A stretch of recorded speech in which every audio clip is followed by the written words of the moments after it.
محترمہ، ان کے بلندی درجات کے لیے بآواز بلند صلوات بھیجیں۔ اللہم صلی اللہ علیہ وسلم۔ جتنے مومنین و مومنات بیمار ہیں، بالاخص امجد شاہ صاحب اور باقی جتنے حضرات نے میرے ذمہ دعائیں لگئی ہیں، ندیم عباس، ان تمام کی شفاء کلی کے لیے بآواز بلند صلوات۔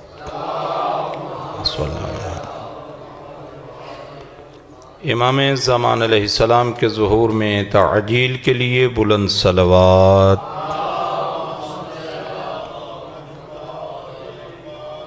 ماشاءاللہ لا حول ولا قوة الا باللہ العلی العظیم۔ رب اشرح لی صدری ویسر لی امری واحلل عقدۃ من لسانی یفقہوا قولی۔ اعوذ باللہ من الشیطان اللعین الرجیم۔ بسم اللہ الرحمن الرحیم۔ الحمد للہ رب العالمین، والصلاة والسلام علی اشرف الانبیاء والمرسلین، سیدنا و نبینا و شفیع ذنوبنا و طبیب قلوبنا و مولانا ابی القاسم محمد وعلى اہل بیتہ الطیبین الطاہرین المعصومین المظلومین الذین قال اللہ تعالی فی شانہم انما یرید اللہ لیذہب عنکم الرجس اہل البیت ویطہرکم تطہیرا۔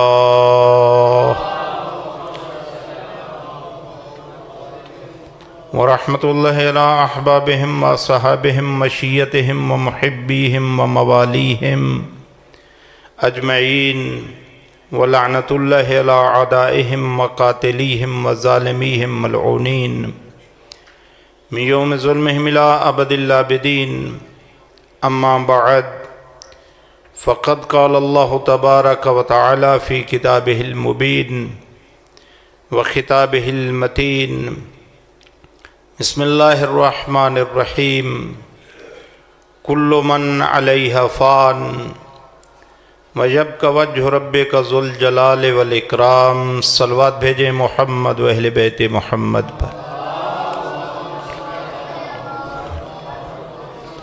دعا ہے پروردگار عالم آپ کی اس عظیم ترین عبادت کو اپنی بارگاہ اقدس میں شرف قبولیت عطا فرمائے، بانیان کی اس کاوش کو قبول فرمائے، مرحومین کے درجات، شہدائے ملت جعفریہ کے درجات، بالاخص شاہ صاحب کی والدہ کے درجات جنت الفردوس میں بلند فرمائے۔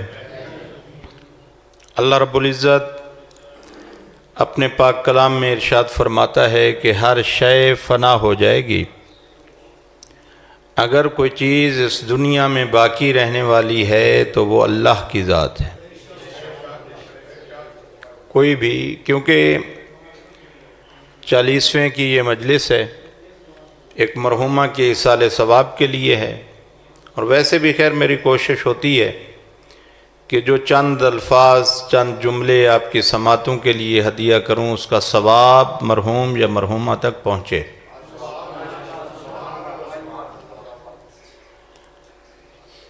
ہر شے فنا ہو جائے گی۔ اب مسئلہ یہ ہے کہ ہم لفظ موت جب آتا ہے تو اس موت سے اتنے ڈرے ہوئے ہوتے ہیں کہ ہمارا مرنے پہ دل ہی نہیں کرتا۔ آپ بھی کہیں گے پتہ نہیں شاہ جی نے کیسی بات شروع کر دی۔ تو اگر آپ کا بھی پروگرام ہو اور آج ایسی گفتگو کریں کہ ہمارا بھی مرنے پہ دل کرے، نہیں یہ ڈلی واہ واہ جڑی ہے نا، یعنی معصومین علیہ السلام کی فرمودات کی روشنی میں موت کا ایسا تذکرہ کیا جائے کہ بندے کا مرنے پہ دل کرے نہ کہ ڈرے۔ جب رسول خدا معراج پہ تشریف لے گئے اور وہاں پہ مختلف مقامات کی سیر کرائی گئی، اور یاد رکھیے گا یہ آپ جب نماز جمعہ پڑھتے ہیں تو اس میں سورہ جمعہ کی ایک آیت تلاوت ہوتی ہے کہ مومن ہوتا ہی وہ ہے جو موت کی تمنا کرتا ہے،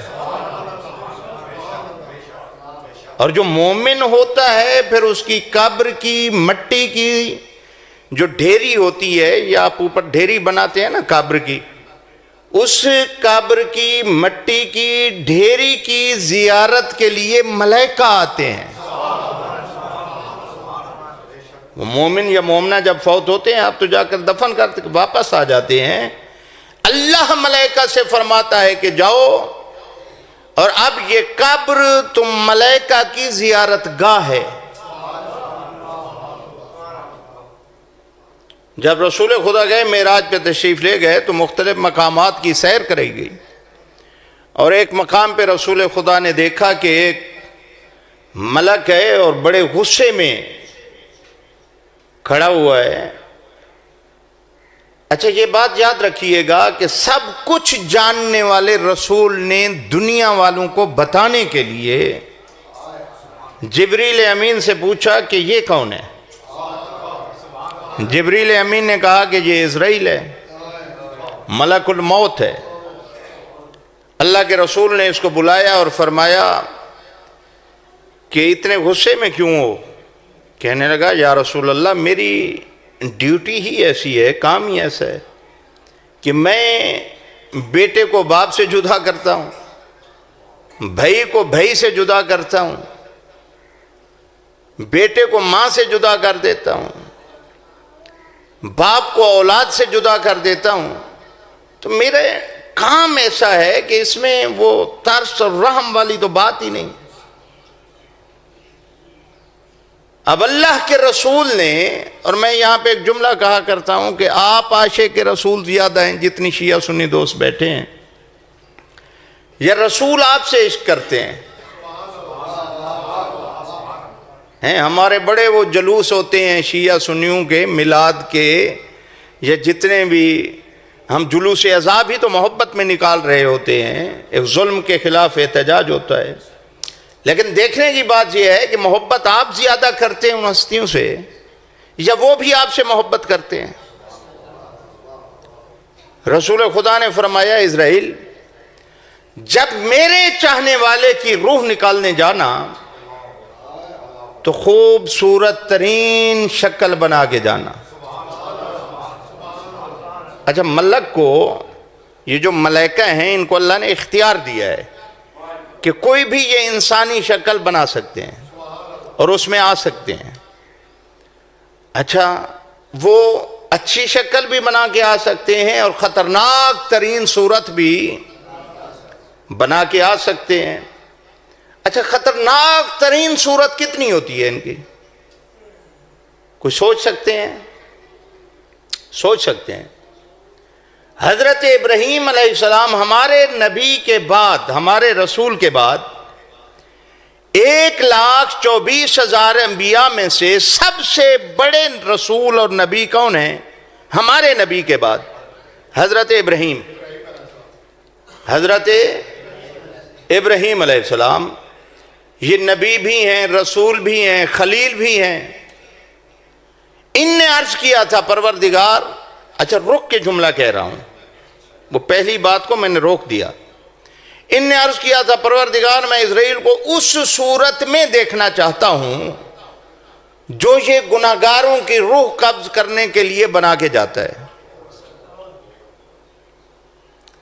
اللہ نے اسرائیل کو حکم دیا کہ جاؤ میرے خلیل نبی کے سامنے اور وہ صورت بناؤ جو تم گناہگاروں کی روح قبض کرنے کے لیے بنا کے جاتے ہو، روح نکالنے کے لیے بنا کے جاتے ہو۔ اسرائیل وہ صورت بنا کے حضرت ابراہیم علیہ السلام کے سامنے جب آیا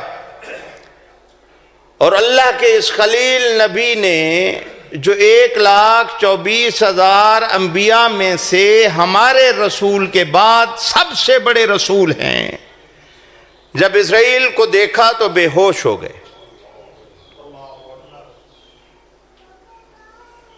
اسرائیل کو دیکھا جب تو بے ہوش ہو گئے۔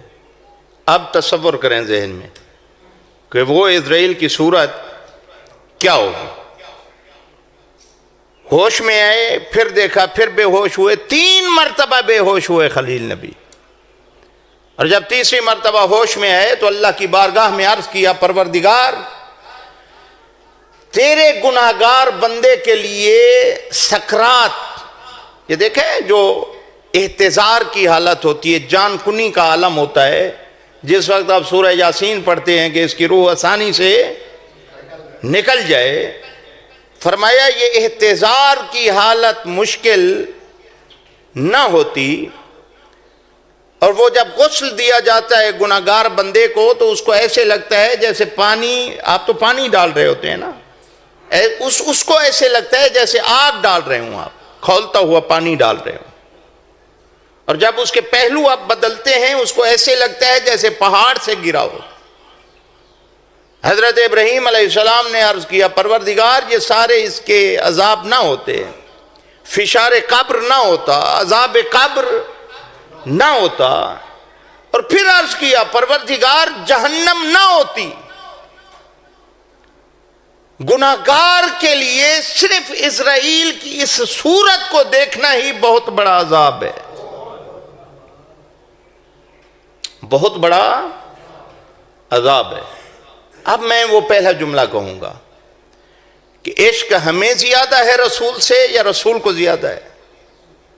رسول خدا نے وعدہ لیا اسرائیل سے کہ اسرائیل یہ خطرناک صورت بنا کے مومن یا مومنہ کے پاس نہ جانا، خوبصورت ترین شکل بنا کے جانا، اور جو دوسرا وعدہ لیا رسول نے فرمایا جب تک میرا چاہنے والا راضی نہ ہو تو اس کی روح نہیں نکال سکتا۔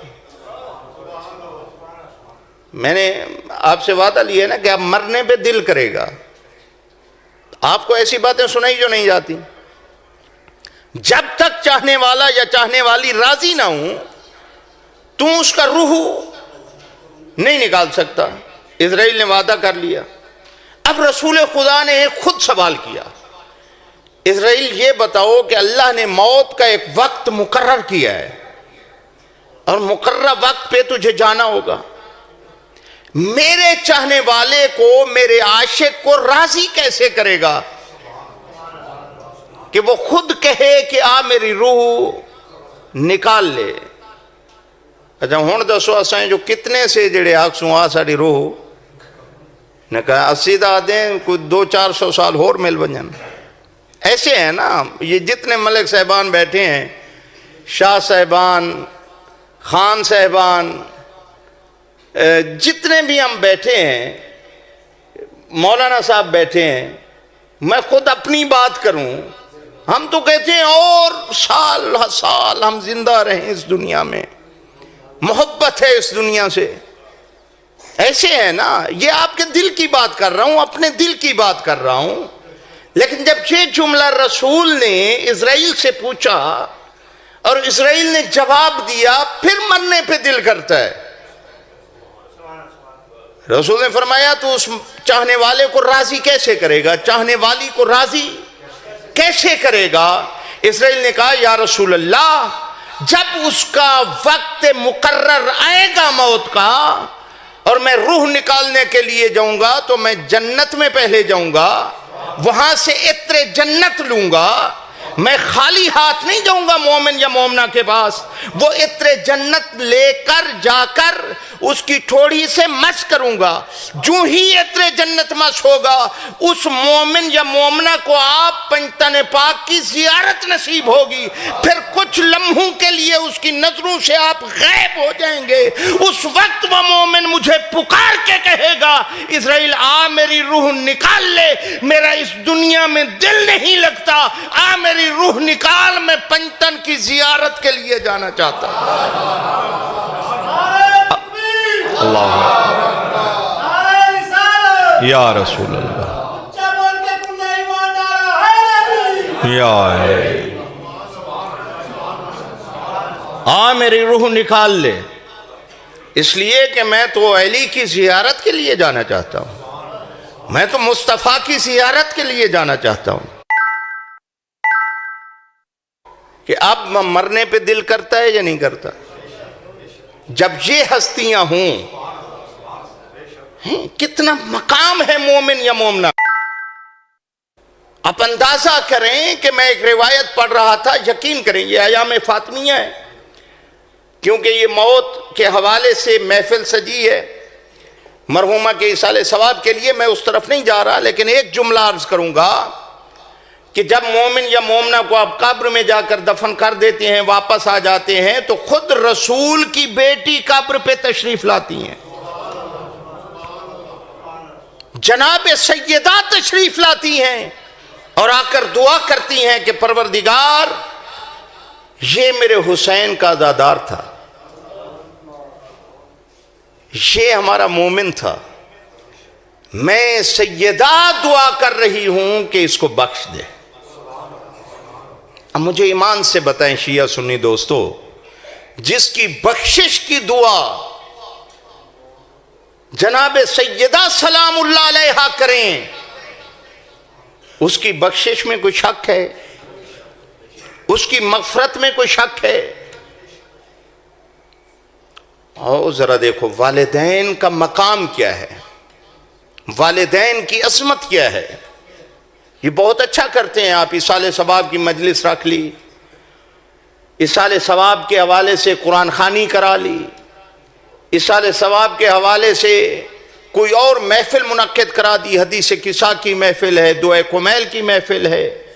پھر کوشش کریں ہر شب جمعہ، پہلے تو روزانہ کوشش کریں، ورنہ ہر شب جمعہ اپنے مرحومین کو یاد کریں۔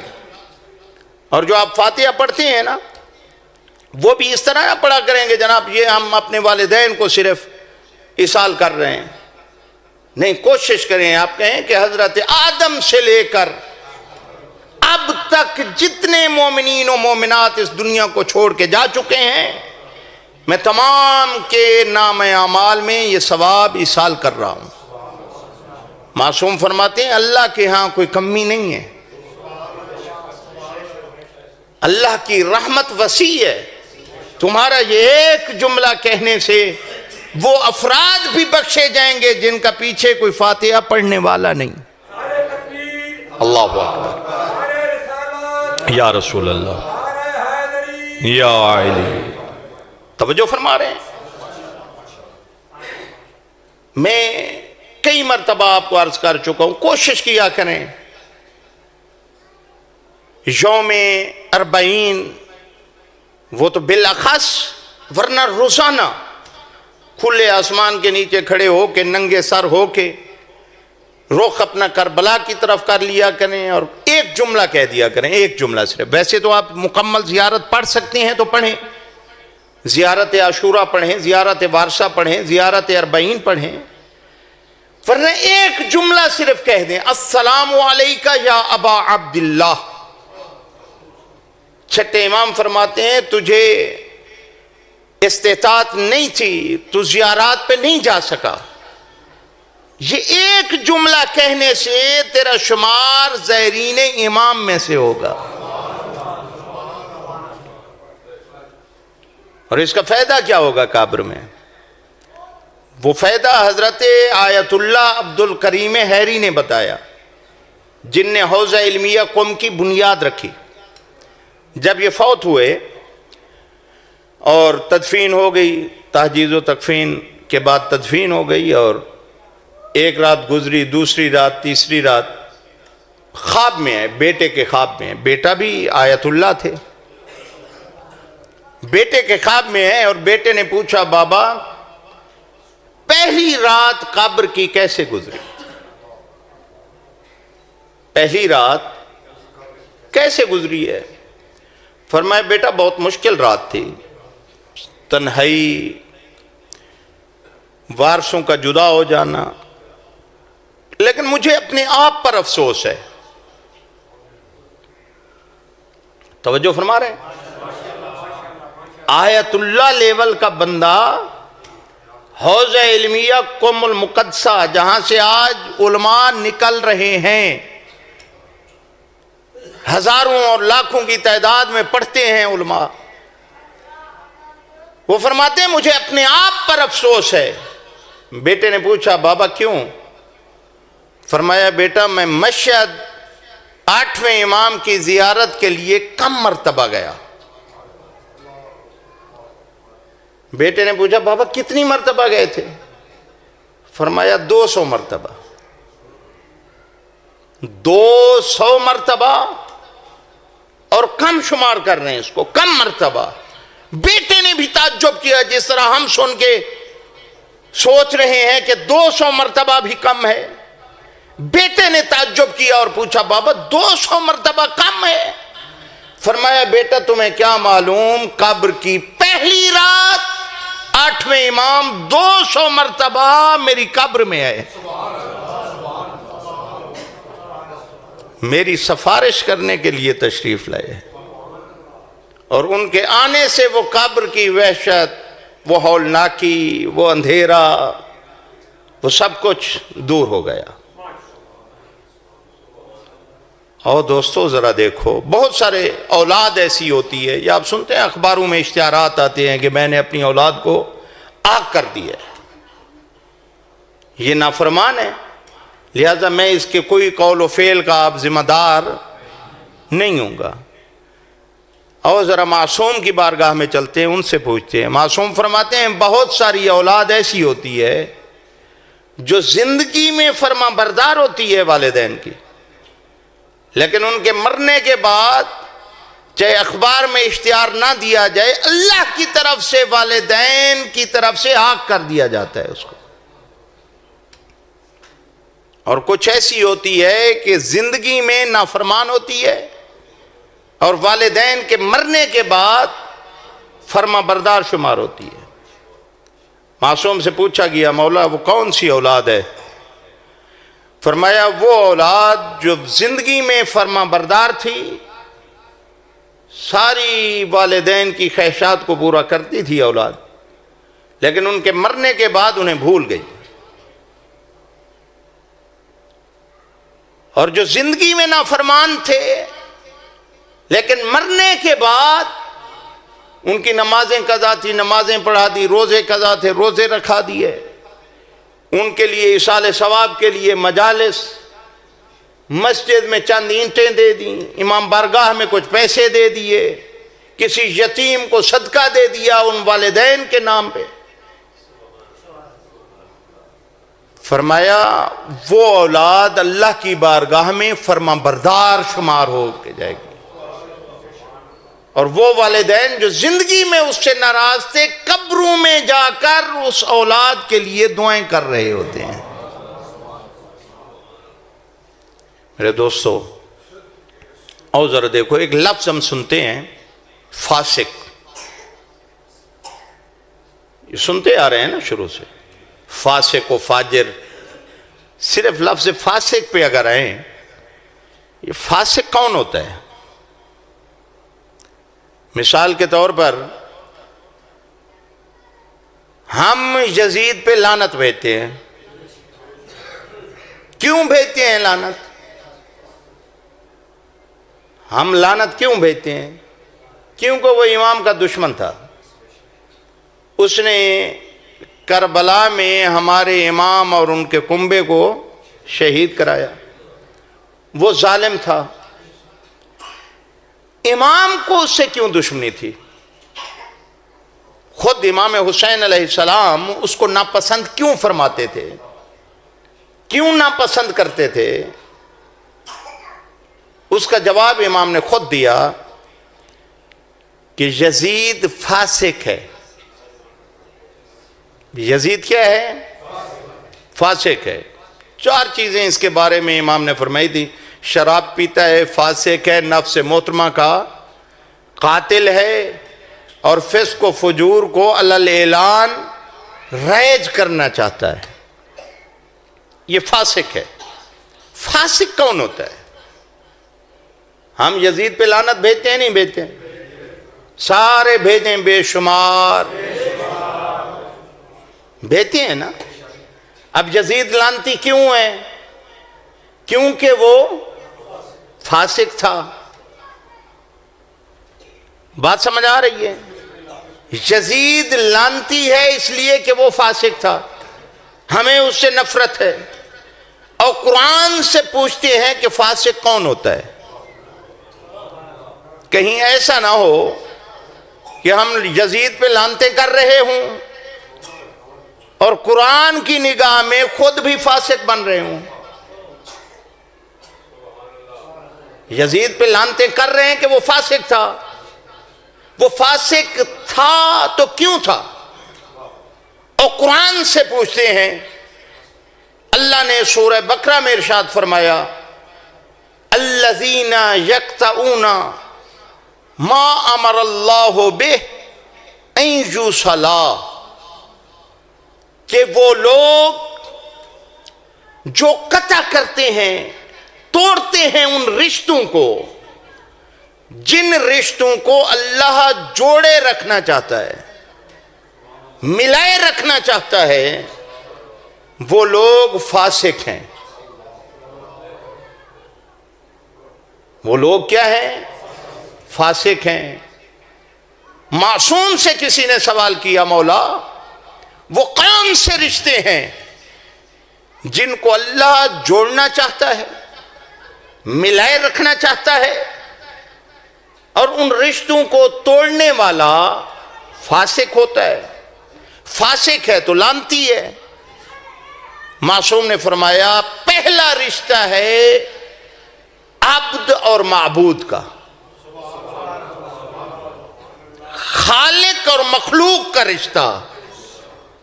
اللہ چاہتا ہے یہ رشتہ جڑا رہے، میری مخلوق مجھ سے جڑی رہے، مجھ سے دور نہ ہو، مجھ سے مانگتے رہیں، میری عبادت کرتے رہیں، میرے دروازے کو کھٹکھٹاتے رہیں. یہی وجہ ہے کہ معصوم فرماتے ہیں جتنا دروازہ کھٹکھٹاؤ گے، جتنی دستک دیتے رہو گے، اتنا جلدی کھلے گا. یہ جو ہم دعا کرتے ہیں اس کا مطلب ہے ہم دروازے پہ دستک دے رہے ہیں، دروازے کو کھٹکھٹا رہے ہیں. پھر فرمایا قرآن اور مسلمان کا رشتہ. تیسرا رشتہ معصوم نے فرمایا امام اور امت کا رشتہ. ہمارے رسول بھی تو امام ہے نا. یہ رشتہ بھی اللہ جڑا ہوا دیکھنا چاہتا ہے. قرآن سے بھی مسلمان کو اللہ ملائے رکھنا چاہتا ہے، جڑا ہوا دیکھنا چاہتا ہے. اب پتہ نہیں مجھ سمیت ہم کتنے جڑے ہوئے ہیں قرآن سے. اور پھر معصوم نے ارشاد فرمایا والدین اور اولاد کا رشتہ. اللہ چاہتا ہے کہ والدین اور اولاد کا رشتہ بھی جڑا رہے، اس کو ملا ہوا دیکھنا چاہتا ہے. بھائی اور بھائی کا رشتہ، زوج اور زوجہ کا رشتہ. آج جو بات ہو رہی ہے وہ ہے والدین اور اولاد کے رشتے پر. یہ کتنا نازک رشتہ ہے. معصوم فرماتے ہیں والدین کے سامنے توجہ رہے، اس طرح جا کے کھڑے ہوا کرو جس طرح رعایا بادشاہ کے سامنے کھڑی ہوتی ہے. یعنی والدین کو بادشاہ سمجھو اور اپنے آپ کو رعایا سمجھو. اس طرح جا کے والدین کے سامنے پیش ہوا کرو. یہ نہ ہو کہ اولاد بادشاہ بن جائے اور والدین کو رعایا سمجھ لیا جائے. میرے دوستو 5 احکام ہیں دین کے، 5 واجب، حرام، مستحب، مکروہ، اور 5ویں چیز ہے مباح. واجب اور حرام میں اللہ آگے ہے، والدین پیچھے ہیں. خدا پہلے اور والدین بعد میں. یعنی اگر والدین روکیں کہ واجب نماز نہ پڑھو تو والدین کی نہیں ماننی، خدا کی ماننی ہے. بات سمجھیے گا. والدین اگر کہیں کہ بیٹا ایک گھونٹ شراب کا پی لو، کیا کریں گے؟ والدین کی نہیں ماننی، اللہ کی ماننی ہے، اس لیے کہ شراب پینا حرام ہے. اور نماز پڑھنا واجب ہے. جو واجب نمازیں ہیں اس سے اگر والدین روک رہے ہیں نہیں وہ پڑھنی ہے نماز، اس لیے کہ اللہ نے ہم پر واجب کر دی ہے. پیچھے رہ کے 3 احکام مستحب، مکروہ اور مباح. نماز اول وقت میں پڑھنا مستحب ہے، ذمہ داری کے ساتھ بات کر رہا ہوں، واجب نہیں. مسجد میں پڑھنا مستحب ہے، واجب نہیں. نماز جماعت کے ساتھ پڑھنا مستحب ہے، واجب نہیں. معصوم فرماتے ہیں اگر والدین روک دیں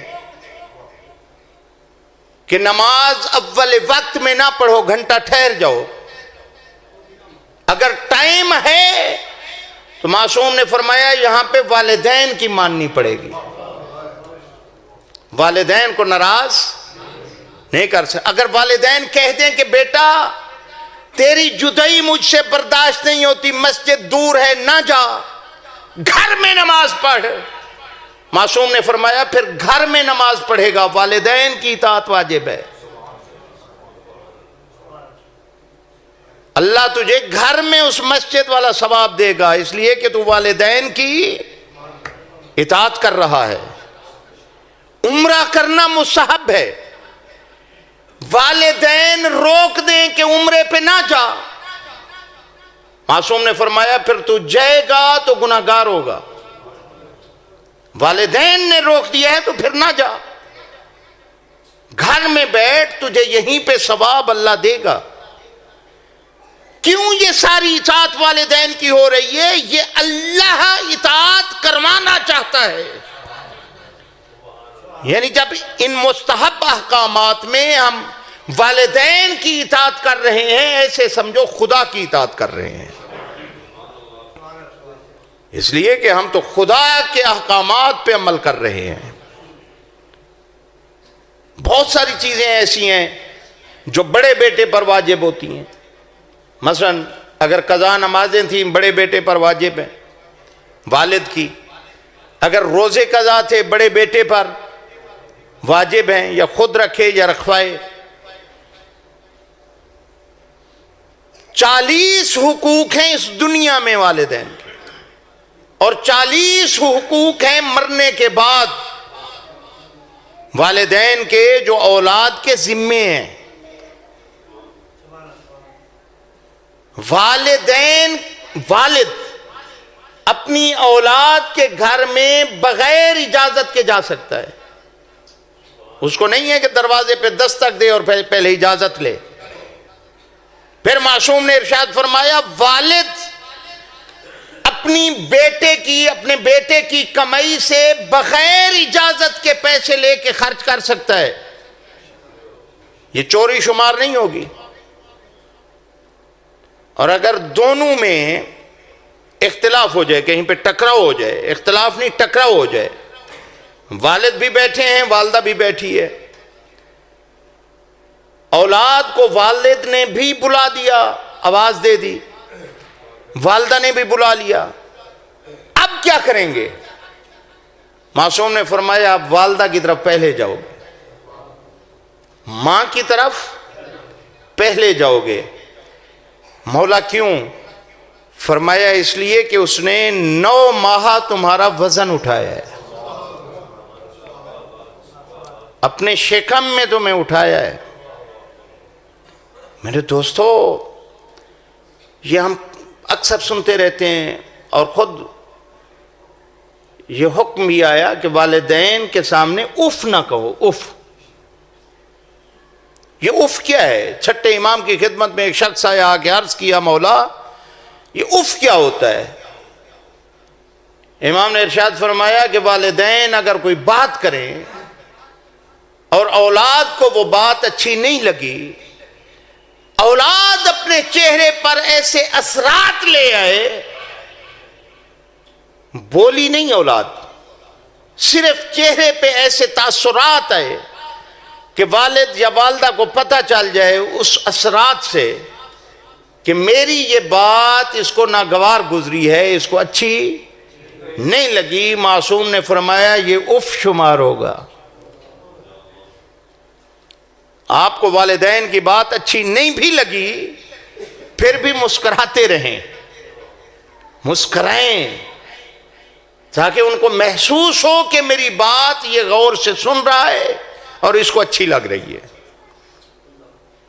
ایک شخص تھا،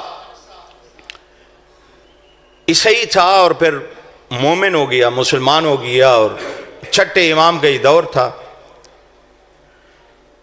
یہ آیا امام کی خدمت میں اور کافی عرصہ امام کی خدمت میں یہ رہتا تھا۔ امام نے اس کو اپنا شاگرد بنا لیا، چاہنے والا تھا امام کا۔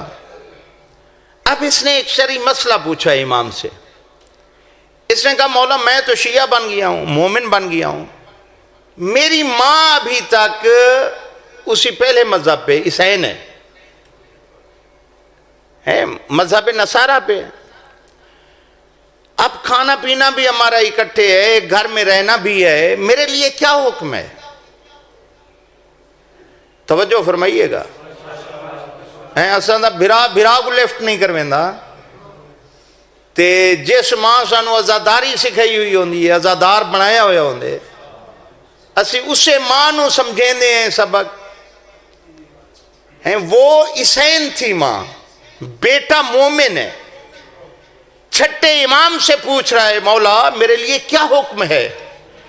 امام نے فرمایا پہلے جتنی تو خدمت کرتا تھا نا، اب اس سے زیادہ خدمت کر ماں کی،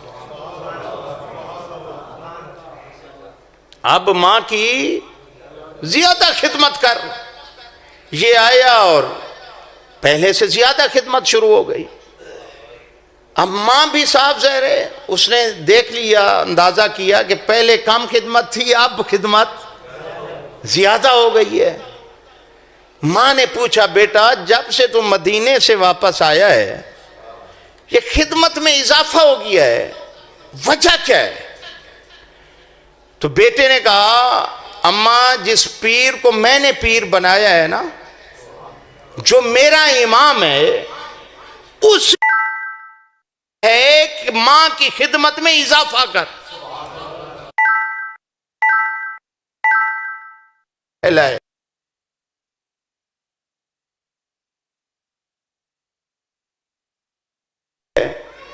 تو کہا بیٹا اس امام کا دین جو ہے اس کا کلمہ مجھے پہلے پڑھا، پھر دیر نہ لگ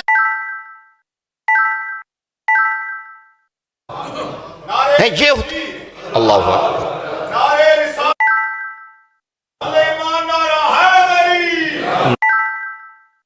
یہ ہوتا ہے کردار، اور یاد رکھیے یہ اسلام تلوار کے ذریعے نہیں پھیلا، یہ کردار کے ذریعے پھیلا ہے، اور یقیناً ان ماؤں کا کردار ہے، ان ماؤں کا بہت بڑا مقام ہے۔ اور میں ایک جملہ کہا کرتا ہوں کہ دولت مند ہونا عیب نہیں ہے، دولت ہونی چاہیے آپ کے پاس، اللہ کرے سب کو اللہ بہت زیادہ دے، اس لیے کہ دولت مند ہونا عیب ہوتا تو حضرت خدیجہ سب سے بڑی مالدار تھی۔ توجہ رہے میری طرف، دولت مند ہونا عیب نہیں، دولت پرست ہونا عیب ہے، اور یہ آخری زمانے کی نشانیوں میں سے نشانی ہے کہ لوگ پیسے کو خدا بنا لیں گے، پیسے کی پوجا کرنے لگ جائیں گے۔ یہ معصوم کا ارشاد ہے، جو چھٹے امام نے آخری زمانے کی نشانیاں بتائی ہیں اس میں سے ایک نشانی یہ ہے کہ پیسے کی پوجا کی جائے گی، پیسہ بندے کا خدا بن جائے گا۔ اور یقیناً آج آپ دیکھ رہے ہیں، پھر فرمایا اسلام فقط زبان تک رہ جائے گا، زبان کا چسکا ہوگا کہ میں مسلمان ہوں، قرآن سے ناطہ ختم ہو جائے گا لوگوں کا۔ اور آج آپ دیکھ رہے ہیں تو ماں کا مقام، بس میں آخری جملوں کی طرف آؤں کہ آیا ایک شخص اور آ کے کہنے لگا مولا بہت دعائیں کرتا ہوں، لیکن میری دعا قبول نہیں ہو رہی. امام نے فرمایا ماں سے جا کر دعا کرا. یہ کیونکہ میں بھی ایک پیش نماز ہوں، اکثر ہمارے پاس لوگ آتے ہیں، مولانا یہ نماز بجماعت کے بعد دعا کرائیے گا. تو میں تو ان کو کہہ دیتا ہوں کہ میں بھی دعا کرا رہا ہوں، ماں ہے تو ماں سے دعا کرا. اور یقیناً کہنا چاہیے، ہمارے لیے یہ کوئی عیب کی بات نہیں ہے. کہنا چاہیے لوگوں کو کہ اگر ماں زندہ ہے تو ماں سے، یعنی چھٹے امام کی خدمت میں آگے بیٹھا ہے اور امام فرما رہے ہیں جا اپنی ماں سے دعا کرا. یہ کہنے لگا مولا میری ماں تو فوت ہو گئی ہیں. توجہ رہے، میری ماں تو اس دنیا کو چھوڑ کے جا چکی ہیں. امام نے فرمایا پھر اس کی قبر پہ چلا جا، ماں کی قبر پہ چلا جا. قبر پہ کھڑے ہو کر جو تیری حاجت ہے وہ اللہ کی بارگاہ میں بیان کر، اس حاجت کے لیے دعا کر. قبر میں تیری ماں آمین کہے گی، اللہ حاجت قبول کر لے گا. ماں کی دعا کو اللہ بھی رد نہیں کرتا. کئی مرتبہ میں واقعہ سنا چکا ہوں، لیکن ایک سید زادی مرحومہ کے ایصال ثواب کے لیے پھر ریپیٹ کر رہا ہوں. حضرت موسیٰ علیہ السلام نے کہا تھا پروردگار میں دیکھنا چاہتا ہوں اس شخص کو جو جنت میں میرا ہمسایہ ہوگا. اللہ نے فرمایا جا فلاں قصاب بیٹھا ہے بازار میں، وہ جنت میں تیرا ہمسایہ ہوگا. اللہ کا کلیم نبی آئے، آ کے کیا دیکھا کہ یہ شخص گوشت بیچ رہا ہے. کسائی تھا، قصاب تھا، گوشت بیچ رہا ہے اور تھوڑا تھوڑا اچھا گوشت اس نے الگ کر کے رکھا. جب اس نے اپنا کام کر لیا تو اب یہ جانے لگا. اب جانتا نہیں تھا. حضرت موسیٰ نے فرمایا جوان میں تیرا مہمان ہوں. اس نے کہا ہے جی بسم اللہ. گھر لے کے چلا. گھر میں آیا تو حضرت موسیٰ علیہ السلام نے عجیب منظر دیکھا. یہ آج کل تو RCC چھت ہے، یہ گارڈر اس وقت شاطیر ہوتے تھے وہ لکڑی کے. اس شاطیر کے ساتھ ایک جھولا بندھا ہوا ہے. اس جھولے میں ایک ضعیفہ لیٹی ہوئی ہے. اس نے آ کر اس ضعیفہ کو نکالا اس جھولے سے اور وہ جو گوشت تھا اس کو ابالا، اچھا سا بنایا، اپنے ہاتھوں سے اس ضعیفہ کو کھلایا. لطف لیجئے گا اس جملے.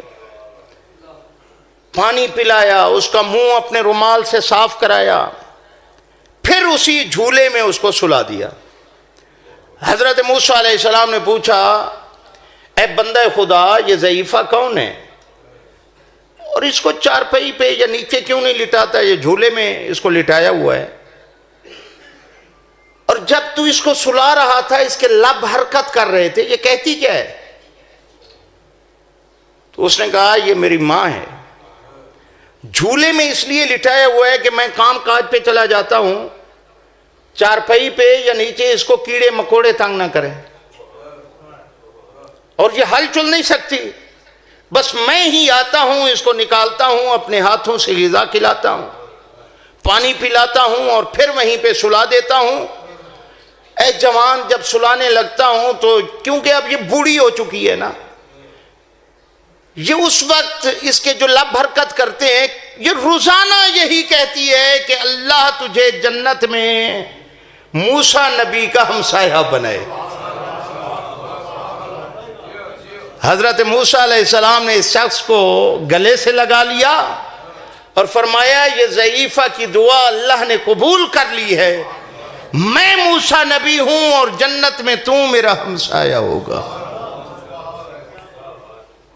میرے دوست آپ بھی جنت میں انبیاء کے ہمسائے بن سکتے ہیں. ہے ہمارے رسول کا فرمان ہے کہ جو ایک یتیم کی پرورش کرے گا جنت میں میرے ساتھ ایسے ہوگا جیسے یہ 2 انگلیاں ہیں. اللہ اکبر یا رسول اللہ یا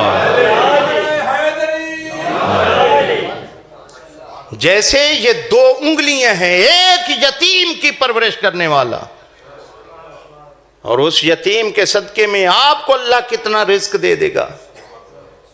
تو کوشش کرو والدین کا احترام، والدین کی عزت، اور اگر اس دنیا کو چھوڑ کے جا چکے ہیں پھر بھی اب بھولیں نہیں ان کو، روزانہ نہ صحیح ہر شب جمعہ سورہ ملک کی تلاوت کر دیا کریں۔ معصوم فرماتے ہیں سورہ ملک مرحومین کی اس طرح حفاظت کرتی ہے جس طرح مرغی اپنے بچوں کی حفاظت کرتی ہے۔ ہمارے پاس ٹائم ہی نہیں ہوتا، ہم کہتے ہیں اب کون 5-10 منٹ لگائے قرآن پڑھنے کے لیے، اور یقیناً اگر آپ سورہ ملک پڑھیں تو 5-7 منٹ سے زیادہ نہیں لگتے، لیکن یہ مرحوم یا مرحومہ آپ کو بتائیں کہ اس کا ان کو کتنا اجر ملتا ہے، کتنا ثواب ملتا ہے۔ 7ویں امام سے کسی نے پوچھا مولا سورہ ملک کا کتنا ثواب ملتا ہے؟ امام نے فرمایا اگر مرحوم عالم برزخ میں پیدل سفر کر رہا ہے نا، پیدل، اور آپ نے سورہ ملک کی تلاوت کر کے اس کے اصال کر دی، اللہ اس کو سواری عطا کر دے گا۔ میرے دوستو کوشش کرو والدین ناراض نہ ہوں، اور اگر اس دنیا کو چھوڑ گئے ہیں تو ان کے پیچھے کچھ نہ کچھ کر کے بھیجتے رہو، اور کچھ نہیں۔ ہر نماز کے بعد سورۃ الفاتحہ، 3 مرتبہ سورہ توحید، یہ ختم قرآن کا ثواب بنتا ہے، ہر نماز کے بعد پڑھ دیا کریں، اور پھر اپنے بچوں کی بھی ایسی تربیت کریں کہ جب ہم اس دنیا سے چلے جائیں تو ہمارے بچے بھی ہمارے لیے کچھ پڑھیں، دعا کریں، اور وہ تب پڑھیں گے جب قرآن ان کو پڑھا کے جائیں گے، وہ تب تلاوت قرآن کریں گے جب قرآن ان کو آتا ہوگا۔ اور یہی وجہ ہے ایام فاطمیہ ہے نا، جناب سیدہ سلام اللہ علیہ فرماتی تھیں اللہم صلی اللہ علیہ کہ قرآن سے مجھے اس طرح محبت ہے جس طرح مچھلی پانی کے بغیر نہیں رہ سکتی، بی بی فرماتے ہیں اسی طرح میں قرآن کے بغیر نہیں رہ سکتی۔ جن ہستیوں کو ہم چاہنے والے ہیں ان کا قرآن سے اتنا ناطہ ہو، اور میں یہاں پہ قبلہ موجود ہے، میں روایت میں پڑھ رہا تھا کہ اتنی زخمی تھیں بی بی، پہلو شکستہ ہے، پسلیاں ٹوٹی ہوئی ہیں، ہاتھ زخمی ہے، میں زخمی کہہ گیا، کچھ روایات میں ہے کہ ہاتھ بھی ٹوٹ چکا تھا، اور اس ہاتھ سے بی بی تسبیح نہیں پڑھ سکتی تھی، لیکن جو روایت عرض کرنے لگا ہوں، روایت مستند روایت ہے کہ نماز بیٹھ کے نہیں پڑھی بی بی نے،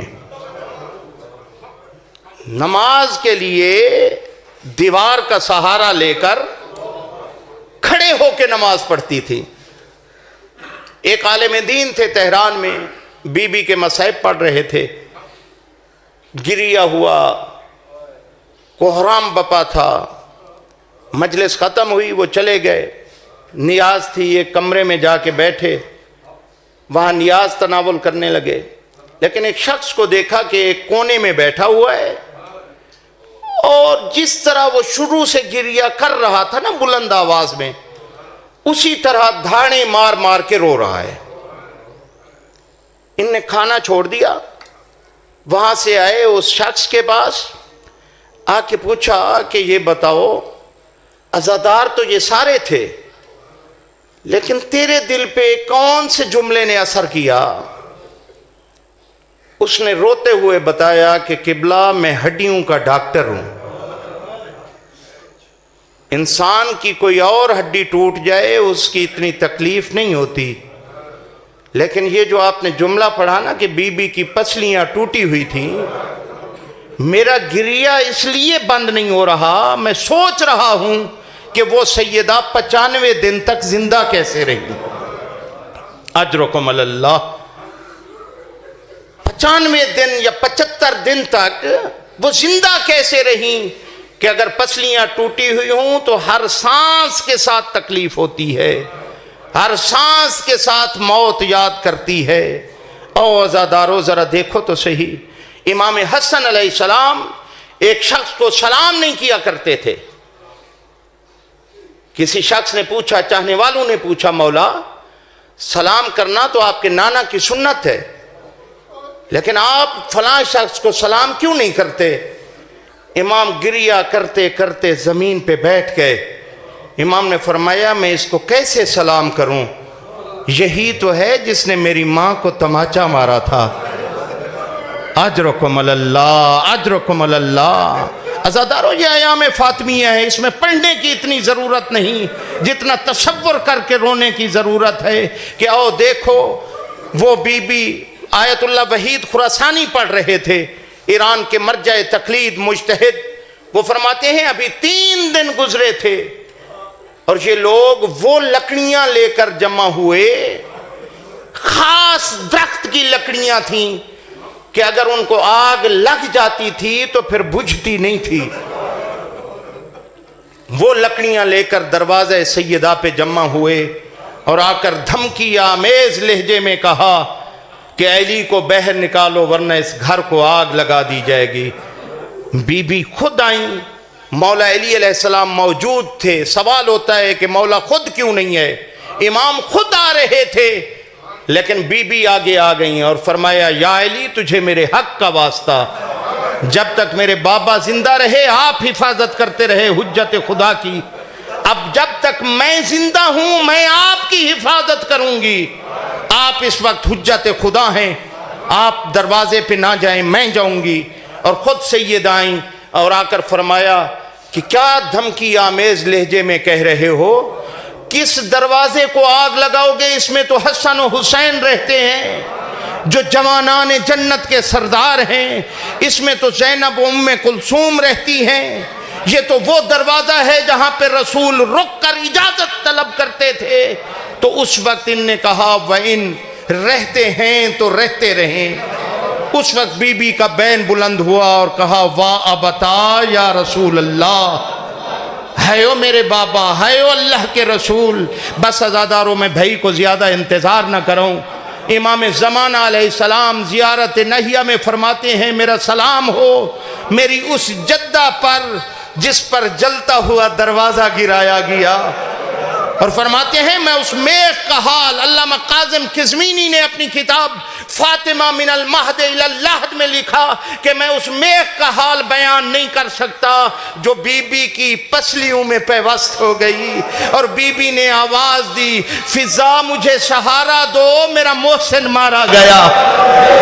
اجرکم اللہ، اجرکم اللہ عزادارو۔ جناب فضا آگے بڑھی، جناب سیدہ کو سہارا دیا، لے آئی صحن خانہ میں دیکھا، بی بی نے علی نظر نہیں آ رہے، پوچھا میرا علی کہاں ہے؟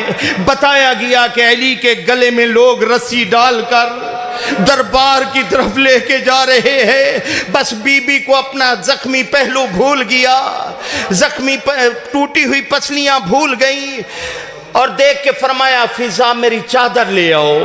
چادر سر پہ رکھی اور فرمایا مجھے ادھر لے چلو جدھر علی جا رہے ہیں۔ تیز قدم چل کے بی بی آئیں اور آ کر علی کے کمر بند میں ہاتھ ڈالا، مضبوطی سے ہاتھ ڈال لیا۔ یہ ہاتھ چھڑانا چاہتے ہیں لیکن بی بی ہاتھ چھوڑتی نہیں ہے، اور اس کا واقعہ بیان کیا خود اس نے جو اس وقت ظلم کر رہا تھا، پہلا موجود نہیں تھا۔ جب وہ آیا تو اس نے دوسرے سے پوچھا میں نے سنا ہے کہ رسول کی بیٹی نے ہاتھ مضبوطی سے تھام لیا تھا اور چھوڑ نہیں رہی تھی۔ ہاں نہیں چھوڑ رہی تھی۔ اس نے پوچھا پھر تم نے کیسے چھڑایا؟ تو دوسرے نے کہا میں نے دیکھا جدھر ہم علی کو کھینچ رہے تھے ادھر رسول کی بیٹی کھینچتی چلی آ رہی تھی۔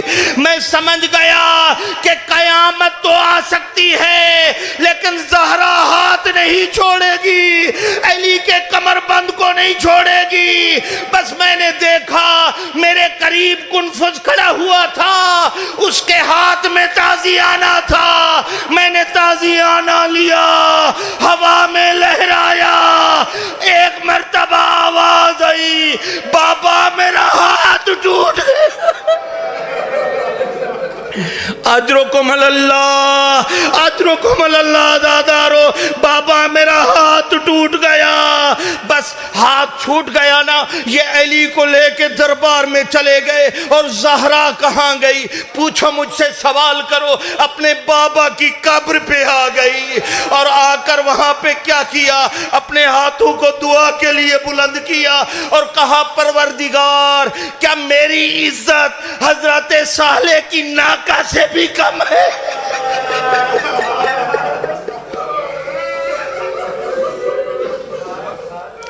او میرے خدایا، میری عزت حضرت صالح کی ناکہ سے بھی کم ہے کہ حضرت صالح کی ناکہ پہ ظلم ہوا اور پوری قوم پہ عذاب آ گیا، اور آج رسول کی بیٹی پہ تازیانے برسائے جا رہے ہیں۔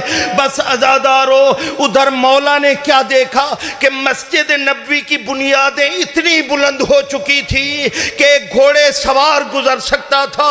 امام نے بلایا، سلیمان ادھر آؤ، جو رسول کی بیٹی کو روکو، بد دعا نہ کرنا ورنہ قیامت آ جائے گی۔ بس سلیمان آئے، آ کر مولا علی کا پیغام پہنچایا۔ بی بی نے بد دعا تو نہ کی، لیکن دوبارہ دربار میں چلی آئی اور آ کر فرمایا، علی کو چھوڑو گے تب دربار سے جاؤں گی، علی کو لے کر جاؤں گی۔ بس عزادارو، جب لوگوں نے دیکھا کہ زہرا خالی نہیں جائے گی، علی کو لے کر جائے گی، تو ان نے علی کے گلے سے رسی نکالی اور علی کو چھوڑ دیا۔ علی کا ہاتھ پکڑا اور زخمی حالت میں بی بی اپنے گھر کی طرف چلی۔ میں ہاتھ جوڑ کے عرض کروں گا، اے بی بی، آپ کا پہلو شکستہ ہوا، آپ کی پسلیاں ٹوٹی، آپ کا ہاتھ زخمی ہوا، لیکن حجت خدا کو بچانے میں کامیاب تو ہو گئی۔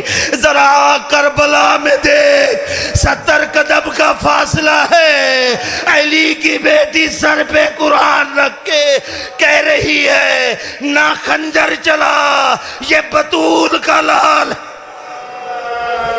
اللہ لعنت اللہ علی القوم۔